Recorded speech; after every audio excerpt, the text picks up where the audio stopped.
তবে মাথার ভিতর জ্ঞানটা দিয়ে দিছে। যখন আমি টিপার ভিতর পড়ছি আর কি, তখন আমি ওখানে ক্যাফে মনে করেন যে একটু ফাঁকা ছিল, ওখানে ক্যাফে আমি ঢুকে চলে গেছি। আর যাওয়ার পরে আমার কাছে তারপরে আঘাত লাগছে, প্রত্যেকটা জায়গাতে আঘাত লাগছে আমার, গোটা শরীরে আঘাত লাগছে আমার, বুঝছেন, আঘাত লাগছে আমার। আর ওটা তো আমার ট্রেনের ভিতর প্রচুর পিটা পিটিছে, ট্রেনের ভিতর, হ্যাঁ ট্রেনের ভিতর প্রচুর পিটা পিটিছে। আপনার টাকাগুলো নিয়ে গেল, টাকাগুলো তো পাইছেন না, এখনো টাকা আমি মনে করি এই যে লোকটারা আল্লাহ নতুন করে একটা জীবন উপহার দিছে, ঠিক আছে। আর ওনার সাথে যে অমানবিক কাজটা হয়েছে সেটির যাতে সঠিক বিচার হয়। তো আপনি একটা বিষয়ে যে আপনার এখনো মানে আল্লাহ আপনারা হায়াত দিছে বিদায় বেঁচে আছেন, কিন্তু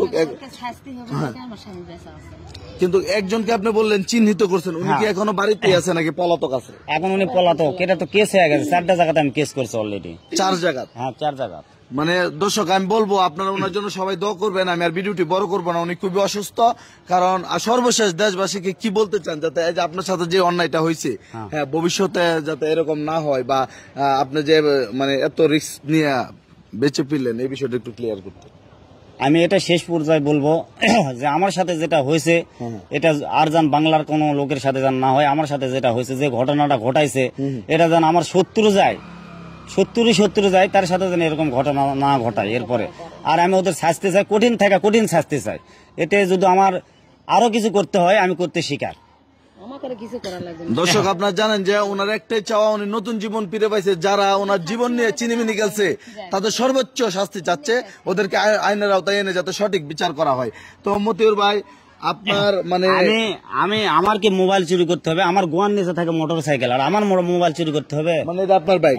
আমার বাইক। দর্শক এই যে দেখেন, এই যে ওনার এটা বাইক, এই যে ওনার নতুন বাইক একটা পালসারের পর উনি একজন মানে সৎভাবে যে এজেন্সির মাধ্যমে মানুষদেরকে বিদেশ পাঠায়। আসলে যে লোকের কিনা একটা লোক বিদেশ পাঠালে মোটামুটি ভালো একটা টাকা থাকে, একটা মানুষ সংসার ভালোভাবে চলার মতো। উনি কি বৃদ্ধ বা মধ্য বয়সে কি মোবাইল চুরির জন্য কি ট্রেনের মধ্যে উঠবে?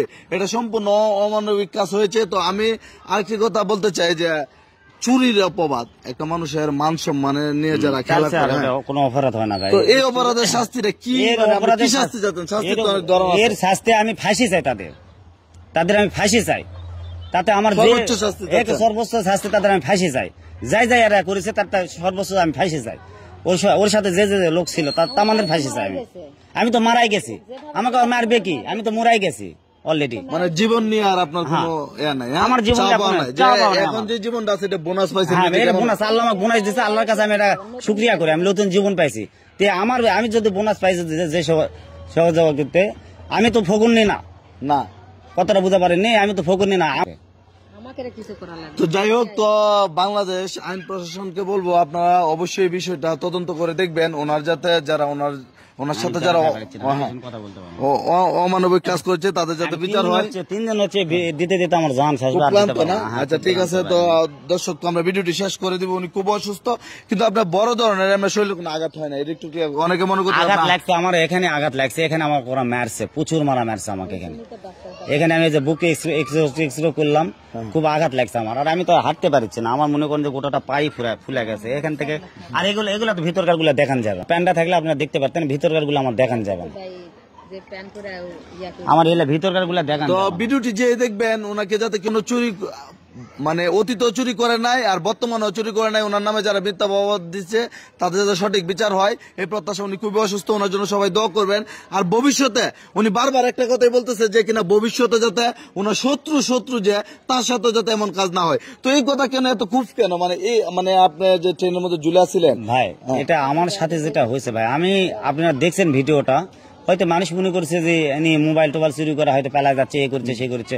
ভাই ওরা যে ভিতরে আমার সাথে যে কার্যকলাপ করছে, এটা যেন অন্য কারোর সাথে যেন এই কার্যকলাপটা অন্য কারোর সাথে যেন না করে। আমাকে যে ওই ট্রেনের যে লেনদেন থাকে এভাবে যাতে মানুষকে নিয়ে না গেলে কোটি টাকা যদি 50 বিঘার মাটি গারস্থ দেয়, যদি 50 বিঘা মাটি লেখা দেয়, যে আমার সাথে যেটা করছে এটা যেন কারোর সাথে না করে। ট্রেনের দরজার সাথে আমার খালিকে বেড়াইছে। আমার জীবনটা যে আমি নিয়ে আসিছি, আল্লাহ আমাকে নিজে হাত দিয়ে জীবনটা বেঁচাই দিছে, এটা আল্লাহর কাছে লাখ লাখ শুকরিয়া। তো যাই হোক, সবাই ভিডিওটি ছড়িয়ে দিবেন। আর এই যে উনি ট্রিটমেন্ট নিচ্ছে বগুড়ার একটি উপজেলার হাসপাতাল থেকে। আর ওনার জন্য সবাই দোয়া করবেন। সবাই ভালো থাকবেন, সুস্থ থাকবেন। আল্লাহ হাফেজ।